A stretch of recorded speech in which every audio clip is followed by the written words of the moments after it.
Sedative দি খুৱাই দিছে মই পৰিস্থিতিবোৰ ল'ব পৰা নাই নিজে সাৰ পাইছোঁ মই ভাবিছোঁ গল্ডি কেতিয়া আহিব মই একদম প্ৰথম দিনা মোৰ এটা ছ'চিয়েল মিডিয়া বাইট লৈ পেলাই সেই কথাটো বহুত আলোচনা হৈছিল যে মই সিদ্ধাৰ্থক আহিবলৈ দিয়ক বুলি মই অনুৰোধ কৰিছিলোঁ হয় মই তেতিয়া এইটোৱে বুজিছিলোঁ যে জুবিনৰ লগত সিদ্ধাৰ্থে আছে তাৰ আগৰ সময়খিনি মই সিদ্ধাৰ্থৰ লগতে যোগাযোগ কৰি আছোঁ বা তাৰ ছিংগাপুৰৰ আছাম এছ'চিয়েশ্যনৰ এজনৰ লগত মোক কথা পতাই দিছিলে কাৰণ সিদ্ধাৰ্থ ইমান কান্দি আছে মই একো বুজা নাছিলোঁ কথাবোৰ তো মই ভাবিছোঁ কোনে আনিব জুবিনক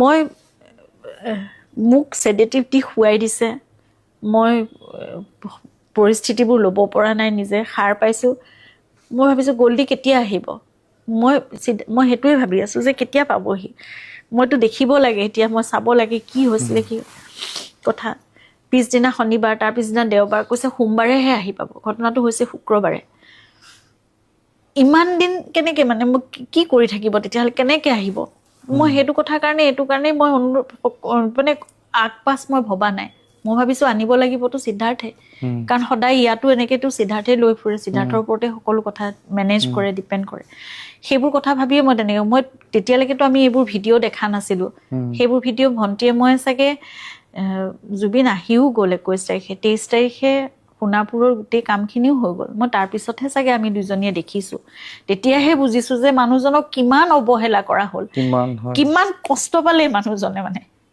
আৰু মই এতিয়াও ভাবিলে মোৰ মানে বুকুখন নহয় গোটেই শৰীৰটো কঁপি উঠে যে মানুহজনে কিমান কষ্ট পালে তেওঁক CPR দিয়া হ'ল ৰিবছ ভাঙিলে এইবোৰ বহুত কথা ক'ব লাগিব নীলোৎপল ক'লে মানে মই আকৌ ভাগি পৰিম তাৰমানে কিন্তু আমি যাৰ ওপৰত ইমান ভৰসা কৰিছিলোঁ যাক বিশ্বাস কৰিছিলোঁ এতিয়া বহুত ডাঙৰ কথা হৈছে মই কাক বিশ্বাস কৰিম কেতিয়াবা তেনেকুৱা প্ৰশ্ন আহে কাক বিশ্বাস কৰিম মই এতিয়া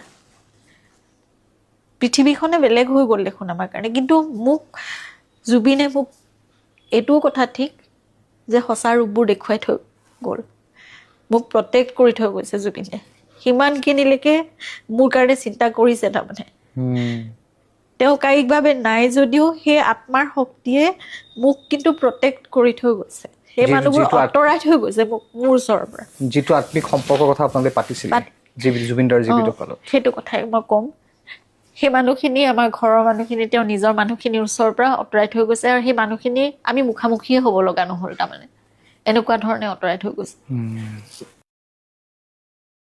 এই বহাগৰ সময়ছোৱাত যেনেকুৱা এটা পৰিৱেশে বিৰাজ কৰে আপোনালোকৰ ঘৰখনত আপোনালোকৰ কাহিলীপাৰা ঘৰখনত বা তাৰ পূৰ্বৰ জুবিনদাৰ খাৰঘুলিৰ ষ্টুডিঅ'ত বা শেহতীয়াকৈ জুবিনদাৰ যে ZG ষ্টুডিঅ' জোনালীৰ সেই ঘৰুৱা যি পৰিৱেশটো বহাগৰ সময়ৰ এইবাৰ বহাগৰ ৰং ৰহস্য নাই জুবিন গাৰ্গে আমাৰ মাজত নাই আপোনালোকৰ ঘৰখনৰ এই সময়খিনি কি ধৰণে পাৰ হৈছে কি ধৰণে আপোনালোকে কঠিন সময়খিনি পাৰ কৰিছে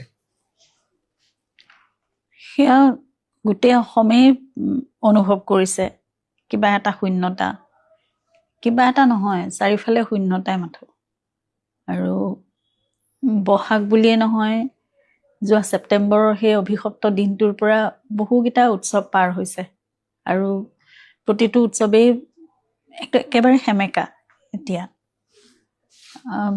বহাগৰ সময়ত যেতিয়া তোমাৰ প্ৰায় চ'ত মাহৰ শেষৰ ফালৰ পৰা আমাৰ প্ৰস্তুতি বহুত থাকে আমিও ব্যস্ত হৈ থাকোঁ আচলতে জুবিনেই ব্যস্ত হ'ব লাগে কাৰণ অনুষ্ঠানবোৰ তেওঁৰ থাকে কিন্তু গোটেই টীমটোৱে তেওঁৰ বাদ্যযন্ত্ৰী শিল্পীসকল বা আমি যিহেতু গোটেইবোৰ এটা পৰিয়ালৰ দৰে আৰু আমাৰ শুভাকাংক্ষীসকল আমাৰ একেবাৰে ওচৰত থকা বন্ধু বান্ধৱীসকল সকলোৱে এইবাৰ এইটো গান গাব লাগে এবাৰ এইটো হ'ব লাগে এনেকুৱা প্ৰস্তুতি মানে ইমান উলহ মালহ মানে প্ৰতিটো কথাত এবাৰ জুবিনে এইটো গাব লাগে এবাৰ জুবিন দাই এইটো কৰিব লাগে এনেকুৱা হ'লে ভাল হয় আমিও ভাবি থাকোঁ তাৰপিছত ZG লাইভ বুলি এটা গ্ৰুপ আছে তাত আমি আলোচনা কৰি থাকোঁ যে এইবাৰ এইকেইটা গান এনেকৈ সোমোৱালে কেনেকুৱা হয় আমাৰ গান বাছোতে প্ৰায় কেতিয়াবা 30-40টা গান হৈ যায়গৈ মানে আমি নিজৰ ফালৰ পৰা আমি কৰি থাকোঁ তাৰপিছত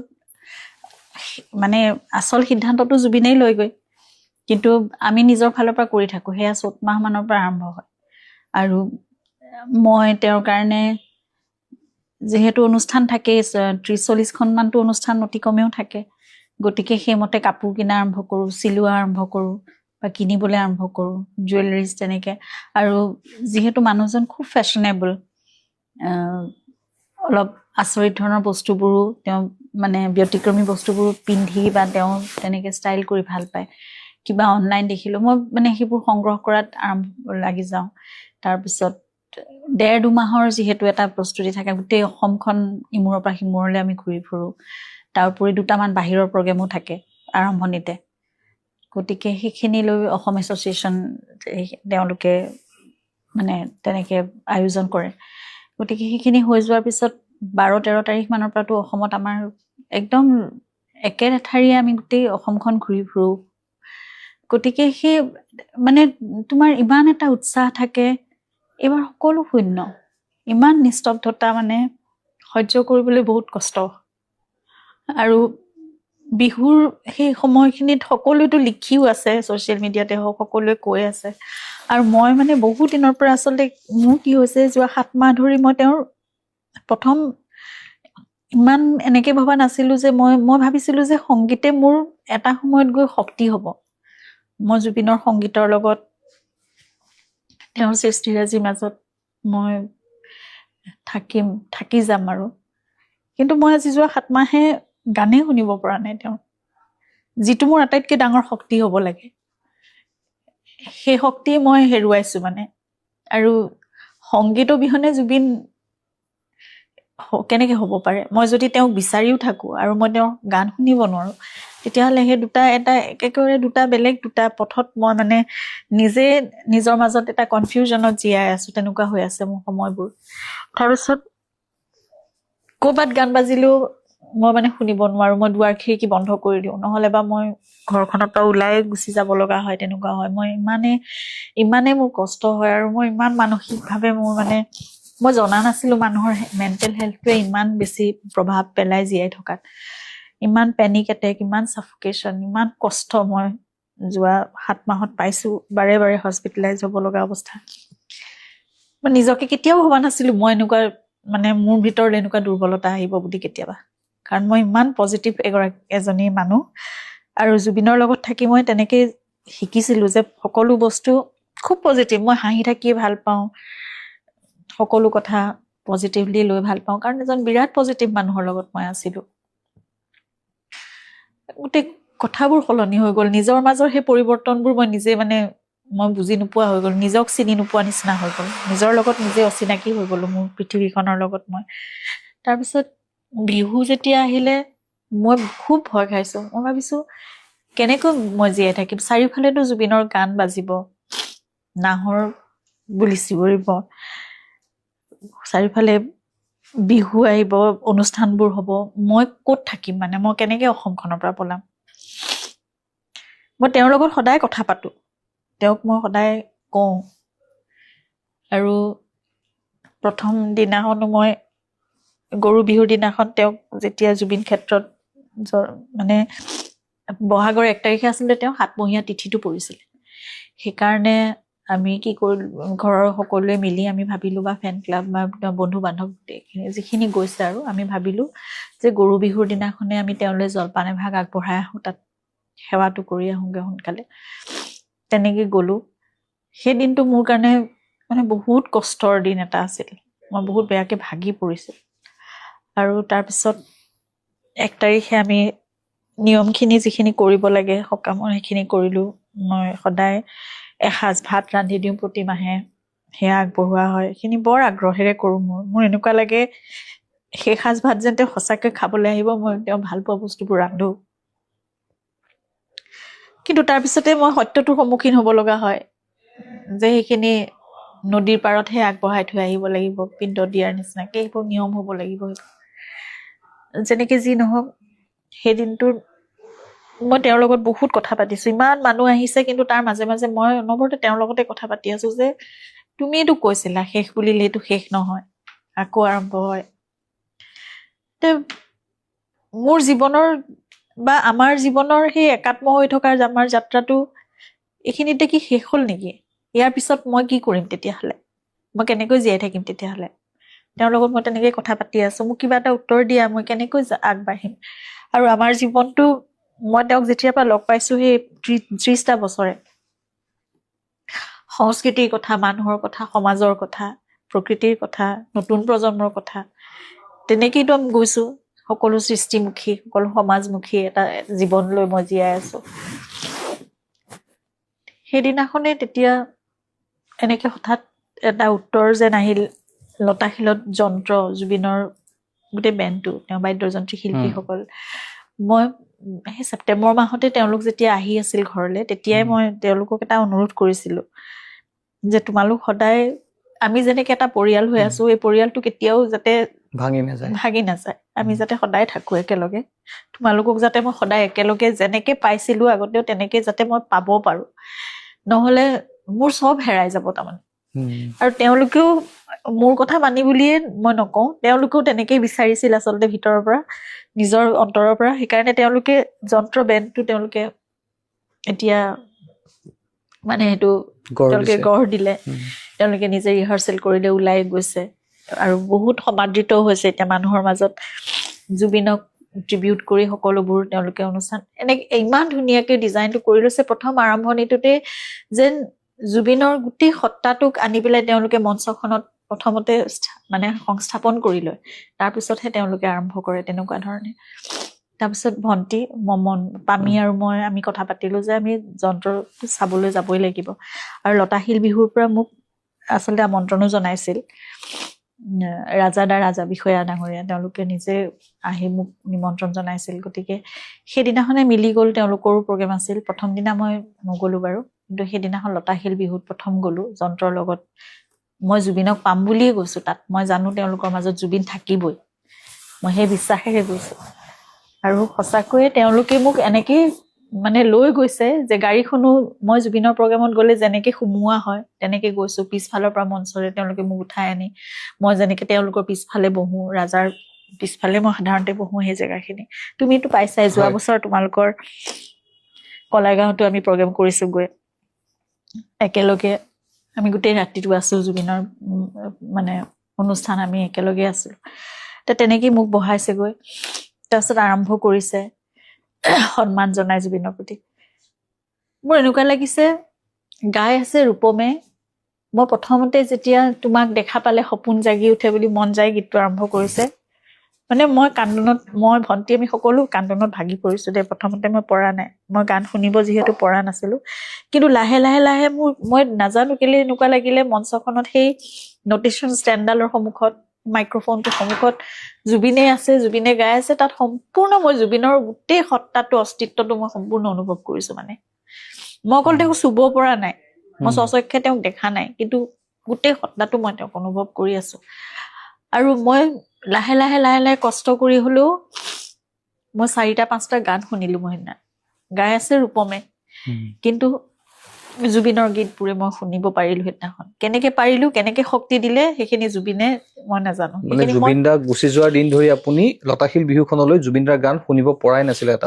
নাছিলো। 1 মিনিট 1.5 মিনিট মান শুনিলোঁ, মোৰ মানে একদম গাত কঁপনি উঠে, মোৰ পেনিক এটেক আহে, মোৰ বহুত বহুত সমস্যা হয় মানে। কিন্তু সেইদিনাখন মই শুনিলোঁ। মোক আনকি ডক্টৰেও মোক যি মোৰ এতিয়া চাইকলজিকেল মোৰ ছেশ্যনছ মই কৰি আছোঁ, তেওঁলোকে মোক সেইটোৱে হেৰি কৰিছিলে যে যিবোৰ গানৰ লগত তোমাৰ অকণমান এটেচমেণ্ট কম, তেনেকুৱা গানে তুমি শুনিবলৈ চেষ্টা কৰা। 1 মিনিট 2 মিনিট 3 মিনিট লাহে লাহে লাহে লাহে তেনেকৈ বঢ়াব লাগিব। কাৰণ জুবিনৰ সংগীতৰ লগত, জুবিনৰ স্মৃতিৰ লগতেতো তুমি জীয়াই থাকিব লাগিব, সেইখিনি এভইড কৰিতো তুমি নোৱাৰা। গতিকে সেই কথাবোৰ, কিন্তু সেইদিনা মই দেখিলোঁ জুবিনে শক্তিটো দিলে নে কি, মই 3-4টা গান দেখোন মই শুনিলোঁ সেইদিনাখন। শুনিলোঁ, মই কষ্ট প্ৰথমতে পালোঁ যদিও, কিন্তু লাহে লাহে লাহে লাহে মই একদম এনেকুৱা লাগিল মই জুবিনৰ লগত থাকিয়ে, জুবিনৰ মঞ্চখনত বহিয়ে তেওঁ পৰিৱেশন কৰা গীতে মই শুনিলোঁ, তেওঁৰ অনুষ্ঠানতে মই যেন আছিলোঁ। মানুহৰ মাজলৈ গৈ মই দুষাৰ কথা ক'বলৈও সেইদিনা মই সাহস কৰিছোঁ, হাতত মাইক্ৰফোনটো লৈ মঞ্চত উঠি। কাৰণ ইমান দিনে মই পৰা নাছিলোঁ মানুহৰ মাজলৈ ওলাই যাব। মই ক'লো এভইড কৰি আছিলোঁ, নিজে সোমাই আছিলোঁ, একদম যেন এটা গুহাৰ মাজত নিজে সোমাই থাকিম এনেকুৱা লাগে মোৰ। মানে মই সকলোৰ পৰা লুকাই যেন মই থাকিম। কিন্তু সেইদিনা মই বেলেগ এটা সাহস পালোঁ। আৰু নাজানো সেয়া মোক জুবিনে চাগে উলিয়াই দিলে, উলিয়াই লৈ গ'ল। মানে যে সেই উত্তৰটো যেন মই নিজে নিজে পাইছো যে প্ৰতিজন মানুহৰ মাজততো জুবিন আছে। তেওঁ যেন কৈছে যে মই প্ৰতিজন মানুহৰ মাজতেতো মই আছো, প্ৰতিজন অসমীয়াৰ মাজত, আৰু তুমি মোক বিচাৰিবলৈ হলে তেওঁলোকৰ মাজলৈ মানে যাব লাগিব। কিমান এটা ঐশ্বৰিক অনুভৱ। সেই উত্তৰ মই সেইদিনাখন তেনেকেই পালো চাগে, আৰু সেইকাৰণে মই দ্বিতীয়বাৰৰ কাৰণে আকৌ জুবলিৰ মঞ্চত আপুনি মালিগাঁৱত মই পাণ্ডুত গলো। আপোনাক সকলোৱে দেখিছে, সেইদিনা আপুনি গীতো পৰিৱেশন কৰিছে, আপুনি কবিতা পাঠো কৰিছে। আপোনাৰ সেই অনুভৱটো কেনেকুৱা? এটা সময়ত জুবলি বা জুবিন দা একেলগে গাইছিলে, জুবলি যিটো জুতি অসমৰ চাগে আটাইতকৈ জনপ্ৰিয় এটা জুতি, সেইটো সদায় খোদিত হৈ থাকিব অসমৰ সাংস্কৃতিক ইতিহাসত বা অসমৰ সমাজ জীৱনৰ ইতিহাসত। জুবিন দা নাই, জুবলি বাই গাই আছে। জুবিন দাৰ ঠাইত কিন্তু সেইদিনা আপুনি আছিলে, জুবলি বাৰ লগত গাই আছিলে আপুনি। মই মানে এই জুবিন নাই কথাটো মই ভাবিব নিবিচাৰোৱে। আগৰ পৰা মই চেষ্টা কৰি আছো জুবিন নাই, কিন্তু ৰাতিপুৱাই শুই সাৰ পায়ে মই সেই আচলতে সত্যটোৰ সন্মুখীন যে হ'ব লগা হয়, তাৰপিছতে গোটেই দিনটো মোৰ অসহ্যকৰ হয়, বা মই মানে মানি ল'বলৈ টান পোৱা এটা কথাৰ লগত অন্তৰ্দ্বন্দ্ব এটাত মই ভুগি থাকিব লগা হয়। কিন্তু তথাপিতো এই কথাটো শুনি থাকিবলৈ খুব বেয়া লাগে।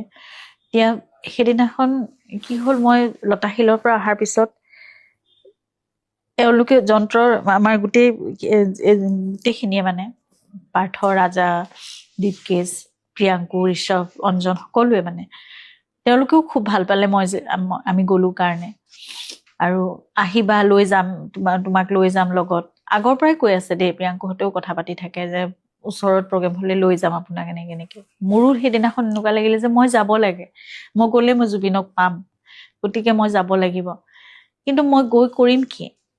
তেনেকুৱা ধৰণে মই ভাবি থাকোতে সেয়ে মই কৈছো যে মই জুবিনৰ লগত সদায় কথা পাতো, কি কৰিম মই তেনেকে কথা পাতোতে মোক তেওঁ মানে আজি 3-4 দিন মান আগৰ পৰা 3টামান শাৰী তেওঁৰ কবিতাৰ মোৰ মনলৈ আহি আছিল। ক'ত পঢ়িছিলো মই সেই কথাটো মোৰ মনত পৰা নাই। মই ৰাহুলক সুধিছো, ৰাহুল গৌতম শৰ্মাক, তাক ফোন কৰি সুধিছো। ৰাহুলে উলিয়াই পেলাই কৈছে এখন শব্দ অনুভূতিত এটা কবিতা আছিল। সেইটো এনে কবিতাবোৰ চুটি চুটি কবিতাই লিখে, গতিকে সেইকেইটা এটা জুবিনৰ এনেকুৱা কবিতা আছে। সেইটো চাগে মোক সেইটো উত্তৰ দিছে নেকি, যে মোৰ কবিতাখিনি আছে মানে। নহলে মই মঞ্চত গৈ কি কৰিম? মইতো গান গাব নাজানো, মই সংগীতৰ নহয়, মই কৰিব পৰা একো নাই, মই নাচিব গাব নাজানো, মই একো কৰিব নোৱাৰো। বিহুৰ লগত সংগতি ৰাখি মই কি কৰিব পাৰো? আৰু গৈ মই তেওঁলোকৰ পিছফালে বহি অকল প্ৰগ্ৰেমটো চোৱাৰ বাহিৰে মই কি কৰিব পাৰিম? সেই শাৰীকেইটা মোৰ মনলৈ কোনো কথা নাই, বতৰা নাই, আহিয়ে আছে 3 দিন মান ধৰি। তাৰপিছত মই ভাবিলো সেয়া তেওঁ কৈছে নেকি চাগে। তাৰপিছত মই এদিন এনেই মানে কথা পাতি আছো, মোৰ পৰিয়ালৰ মানে গেট টুগেডাৰ এটা নিচিনা আছিলে, মই বৌ এগৰাকীৰ লগত কথা পাতি আছো মই। তাৰপিছত মই এনেই সেই ZG Life Forever গ্ৰুপটোতে মই সুধিলো, মই কৈছো জুবিনে লিখা 2খন কবিতাৰ পুথি আছে, শব্দ অনুভূতি আৰু জুবিনৰ পদ্য। কবিতাবোৰ আছে, মানুহে পঢ়িছে যদিও বহুত চৰ্চা হোৱা নাই বা বৰ বেছিকৈ চলি থকা নাই, চৰ্চিত হৈ থকা নাই কথাবোৰ। মই কৰিব পৰা এটাই কাম আছে, মই কবিতা পাঠ কৰিব পাৰিম জুবিনৰ। যদি তোমালোকৰ মানে সংগীতৰ লগত গানৰ লগত মই এনেকে মিলাই পেলাই কিবা এটা আমি কৰিব পাৰো নেকি, 2-3 মিনিটৰ মই 2টা যদি কবিতা পাঠ কৰিলো তেনেকুৱা ধৰণে, মানুহে ল'বনে বাৰু? মানুহ বৰ হ'ব নেকি? কাৰণ বিহুৰ মঞ্চ, দৰ্শকসকল বা শ্ৰোতাসকল আহে বেলেগ ধৰণে। তেওঁলোকে খুব ভাল পালে কথাটো, যে খুব ধুনীয়া এটা মানে কথা ভাবিছে।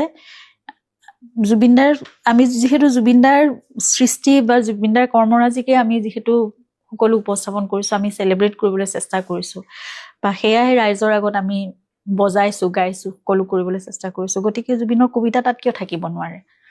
তাৰ পাৰ্থই মোক মানে যিহেতু একদম নিজৰ ভণ্টিৰ নিচিনাকে ভাবে, তেওঁ কৈছে এইবোৰ ৰিকুৱেষ্ট কৰিছো, পাৰি নেকি, তোমালোকৰ মতামত বিচাৰি এনেকে কথা নকবা, তুমি যিটো কৰিবলৈ মন গৈছে সেইটো কৰিম বুলি কোৱা। খালি আমি ভাবো, আমি কৰো, কিবা এটা হেৰিটো হ'ব, ডিজাইন এটা হ'ব, কিবা এটা হ'ব।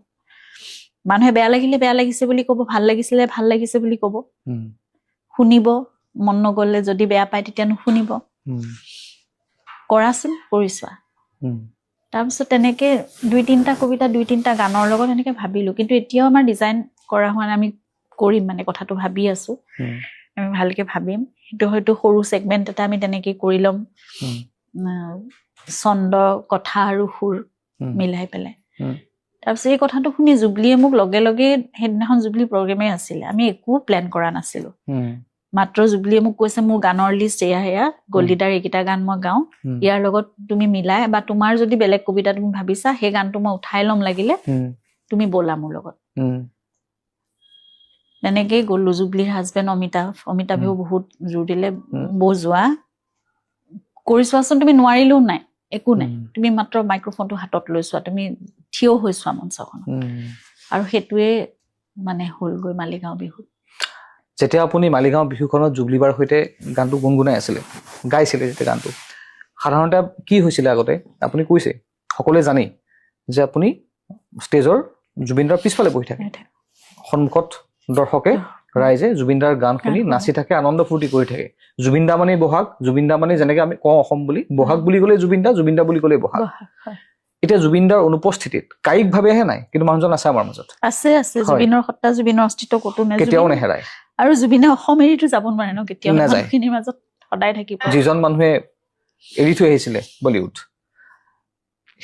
সেইখিনি সময়ত যেতিয়া আপুনি দৰ্শকৰ সন্মুখত গৈ গীত পৰিৱেশন কৰিছে জুবিনদাৰে গীত পৰিৱেশন কৰিছে জুবিনদাৰ ঠাইত আপুনি থিয় হৈ গীত পৰিৱেশন কৰিছে গীত পৰিৱেশন নহয় মানে জুবলিয়ে মোক মানে বাৰে বাৰে এনেকে হাতেদি তাই চুই আছে মোক আগৰ পৰা কৈ আছে যে তুমি মন গ'লে তুমি যিটো গুণগুণাই দিবা মোৰ কোনো কণ্ঠত সুৰ নাই মোৰ একো মানে মই গাব পৰা মোৰ অকমানো মোৰ সেইটো হেৰি নাই মানে কি বুলি ক'ম মানে গাব পৰা যিটো তোমাৰ গায়কীটো মোৰ ভিতৰত একেবাৰে নাই মই মাত্ৰ তেওঁকহে গুণগুণাইছো সকলোৱে যেনেকে আমি শুনিলে শ্ৰোতাই যেনেকে লগে লগে আমি গাই থাকো সুৰ থাকক নাথাকক জুবিনৰ প্ৰতিটো সুৰটো আমি গুণগুণাও ন সকলোৱে মই সেয়া যেনেকে জুবিনে কয় যে এই মঞ্চখন তেওঁৰ 30 বছৰ ধৰি তেওঁৰ ঘৰ হৈ আছে মই তেওঁৰ ঘৰখনকহে অনুভৱ কৰিছো মানে তেতিয়া সেইখিনি সময় সন্মুখত যেতিয়া হাজাৰ হাজাৰ মানুহ আছিলে আপুনি কি বিচাৰি পাইছিলে মানুহখিনিৰ মাজত মানুহখিনি কেনেকুৱা লাগিছিলে আপোনাৰ তেতিয়া মই বিচাৰি গৈছিলো প্ৰতিজন দৰ্শকৰ মাজত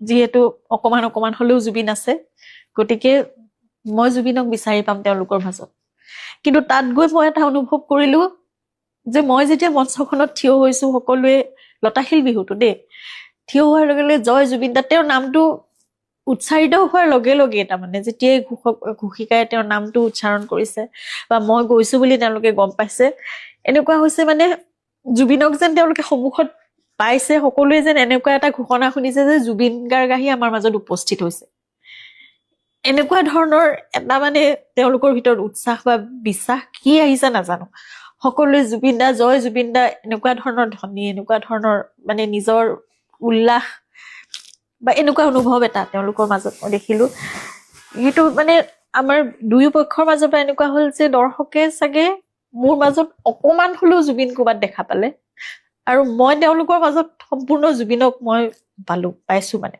আৰু সেইকাৰণে বাৰে বাৰে এতিয়া মোৰ মানে ভাল লাগিছে যে মই এনেকুৱা মোক জুবিনে এটা ৰাস্তা দেখুৱাই গ'ল বা এনেকুৱা এটা যিটো তুমি ক'ব পাৰা ডেষ্টিনেশ্যন দেখুৱাইছে যে তাতে তুমি মোক পাবা এই মানুহবোৰৰ মাজত তুমি মোক পাবা অকল মঞ্চখন বুলিয়ে নহয় তুমি যেতিয়া ওলাই যাবা মানুহৰ মাজলৈ যেতিয়া অসমৰ গীত মাতৰ কথা সংস্কৃতিৰ কথা সৃষ্টিমুখী কথা এটা হ'ব যেতিয়া প্ৰকৃতিৰ কথা হ'ব মানুহৰ কথা হ'ব পৃথিৱীৰ কথা অসমখনৰ কথা হ'ব তাতে তুমি মোক পাবা মানে মোক যেন তেনেকুৱা এটা প্ৰতিগৰাকী মানুহৰ মাজত ঘৰত বহি চকু লুবুৱাই থাকে কান্দি থাকিলে তাত তুমি মোক নোপোৱা মোক যেন তেনেকে কৈছে মানে